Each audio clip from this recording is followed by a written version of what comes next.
So round 21 of the Rocket F4 British Championship, certified by FIA. Pole position goes to championship leader Alex Dunn. Oliver Gray, second in the championship, second on the grid. Behind them, a man who's really had some great form this weekend, driven very well, Georgi Dimitrov. Then Eduardo Cossetang had his best qualifying this season. He's fourth on the grid. Louis Sharp is on row 3. Best qualifying 2 for Oliver Stewart. He's on the outside of row 3. Next up, Daniel Ginchard with Ugo Achukwu back on row 4. Joseph Loke and Aidan Neate are on the 5th row. Then Adam Fitzgerald and Noah Lyle. Following them, Michael Shin and a welcome to the championship, Jack Sherwood. You'll know that name from Ginetta Juniors in previous seasons, and he's with Chris Dittman Racing. Then we've got Ed Pearson and Daniel Mavlyatov, and another newcomer, the young Indian driver, Divi Nandan. So great that we've got 2 Chris Dittman Racing cars on grid, albeit a little bit at the back. 2 drivers that are new to the class, so they're going to bed their way in. But whilst we're talking about Chris Dittman, quick shout out to Joel Pearson. Wishing you well, Joe. Can't wait to see you back. Yeah, we hope to see him back soon. Wish him well. He obviously had an accident at Croft, so yeah, let's hope to see Joel back out in a car soon. But CDR doing their best to sort of try and develop some drivers who are starting further back today with, like you say, Nandan and Sherwood. Sherwood's been doing GB4, so let's hope to see him in some more British F4 races throughout the season, and obviously Nandan hopefully trying to move further up the grid. Dunn in silver, Gray in blue on the outside, the right of your shot as you look at the lights on. Out go the lights, and it looks like a good start from Dunn this time. Third place car, Dimitrov again, as he was yesterday, quick off the line. And Dimitrov challenging Gray for second position. He did make it into the lead yesterday, and he's got up into second place and passes Oliver Gray. Great move for him. That's Sharp, I think, further back. He's lost his front wing. You can see, I think he had a little bit of contact maybe with, was it Ginchard, I think.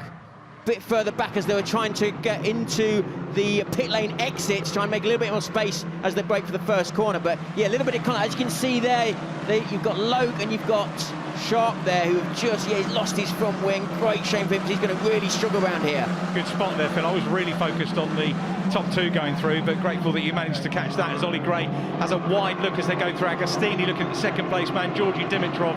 He's quick whatever you put him in. I've said that. Oh, big contact there. That's Aidan Neate, isn't it? Yes. 57 who goes off. He's gone over the top of another car there as they come on the exit out of turn 4. So yeah, he was lucky not to go over there, and also the halo will have saved whoever he went over the top. So yeah, real shame for Aidan Neate, who's been having a bit of a nightmare this weekend. Very quick wing change there. If we get a safety car, we could see Sharp back in with a shout of getting some points. That's the beauty about this circuit being so long, that they can make a quick nose and wing change, because it will be the whole sort of front box and nose and wing that they've replaced. So great job from Carlin to get that done as quickly as possible. But on board with Loke, I think we're this. Yeah. So as you can see, we're coming through the bomb hole. As you can see, it cambers slightly. It's flat out. Then you come into Coram, where you've got to turn it in absolutely flat out, trying to hang on to it. As you can see, the car moving around, and then you've got to softly hit the brakes to try and get the car stopped, rotate it, and fire it off the last corner and down the start-finish straight, which is actually very slightly uphill, so it's so important to get the exit out of the last corner. And you can see there's just a slight slipstream of the car in front, so you've got a long straight coming into turn 1, where it's just literally a flat out, nearly flat out first corner, and then into a hard braking turn 2. So Dimitrov still coming under pressure from Oliver Gray. Replay of a move here. That's Mavlyatov. Been passed by Neate. Yeah, Neate's done another one there. He's managed to dummy him and get down the inside as they go into turn 1, and Mavlyatov just ran a little bit wide, but he again should be another driver that should try and learn as much as possible from Neate. But yeah, and we've got here Lyle and Fitzgerald as they're coming through turn 5, ready for the quick right-hander onto the back straight, which is the longest straight here. And again, you just got to be careful of track limits. As you can see on those green patches, they've got some sensors which you've just got to be careful of. But you don't really want to be running wide in a single seater anyway, because you actually lose traction, lose grip, and get a worse exit off the corner. Adam Fitzgerald is one of a couple of drivers who has not had a DNF this year. So you're not going to thank me for saying that probably, but here's a replay of the move on the outside. So Lyle has a look on the outside. Oh, great move for Lyle. That was a little lock-up as he's trying to turn in, just trying not to lock that front left, but managed to keep it. Great bit of driving from Fitzgerald as well, not to just squeeze him out wide. little bit of racing room there, which is you know, they tell them to race with respect. So that was exactly what that was, and that was why the move was on.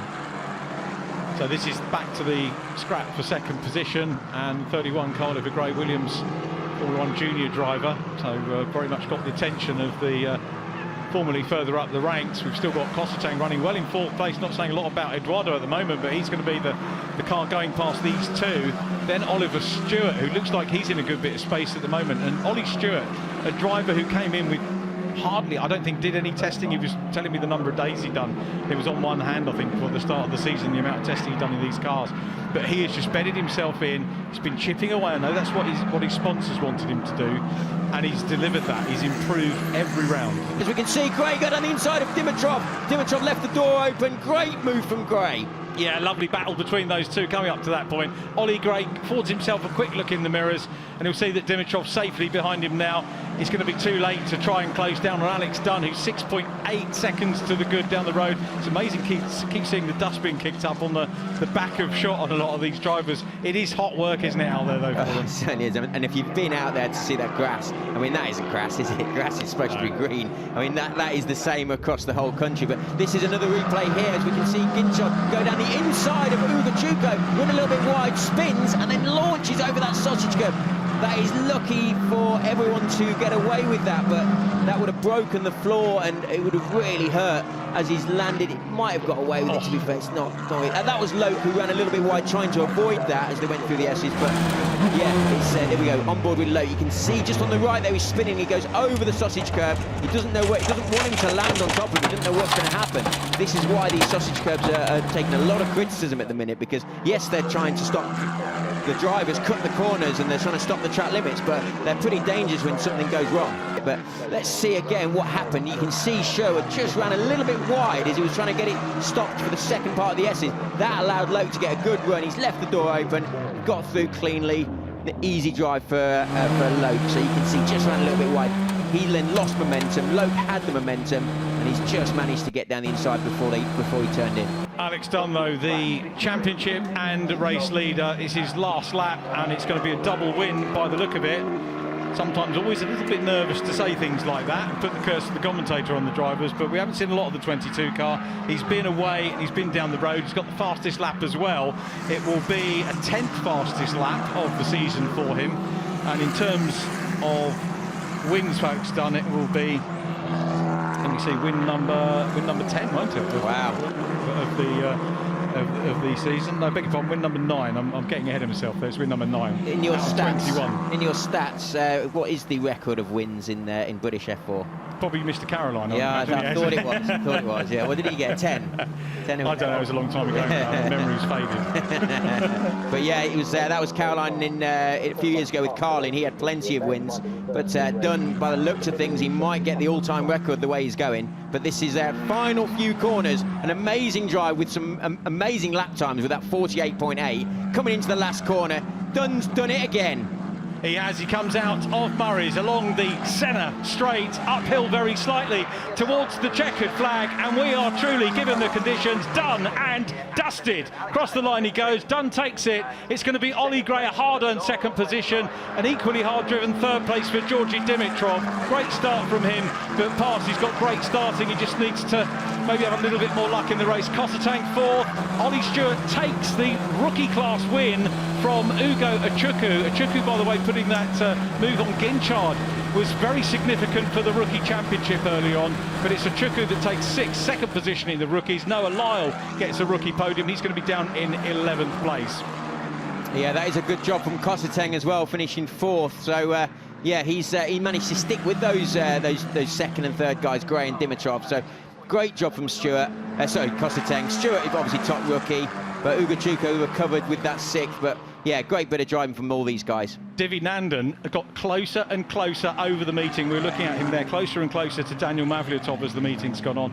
There is our race winner, Alex Dunn, the young Irishman, who is the talk of the town in this championship and in single-seaters generally. Another superb win for the youngster. And we're back to Thruxton, where Dunn took a double earlier on in the year, double pole and double win. So he's going to be very happy as we go back to Hampshire for the next event. And he seems to have sorted out his starts now as well. I don't know whether they're having problems getting him off the line a few times. But I remember seeing some of the races that we've commentated on, and he always sort of either makes a bad start or just loses a few places. But he's definitely sorted that out now, hasn't he? Yeah, he really has. Got away well there. And Dimitrov, the best starter, I think, out of the ones we saw today. And certainly yesterday was very quick. Didn't catch what happened to him in the start for the reverse grid race. But Dunn really underlying the Championship League, 58 points coming into this race. And I know there was a little bit of an issue that the last round at Brands Hatch clashes with his Italian commitment. There's the potential to have it wrapped up before then. It's looking that way. I'm not saying it's going to happen, but the potential is there. Yeah, it is looking good for him. So let's see what happens in the next couple of races. So let's have a look at the finishing order. Round 21 of the ROKiT F4 British Championship here at Snetterton. Alex Dunn takes another win. Ollie Gray, hard-earned second from Georgi Dimitrov, and a great result, fourth position for Eduardo Cosatang. Ollie Stewart is top rookie ahead of Ugo Achukwu. Then it was Michael Shin, seventh from Joseph Loke. Jack Sherwood brings Chris Dittman Racing into the points. A points finish on his maiden weekend in ninth place. Ed Pearson wrapping up the top 10. 11th goes to Noah Lyle. He gets a rookie podium. Adam Fitzgerald 12th from Daniel Ginchard, who recovered well. Aidan Neat 14th from Daniel Mavliatov. And Divi Nandan in 16th place, with Louis Sharp after his pit stop coming home in 17th. And the championship points as we head down to Thruxton for round 22. A 66-point lead now for Alex Dunn ahead of Oliver Gray. Ugo Achukwu is third from Louis Sharp and Aidan Neat. Joseph Loke sixth from Georgi Dimitrov, then Eduardo Cosatang and Daniel Ginchard. And Ollie Stewart up into the top 10.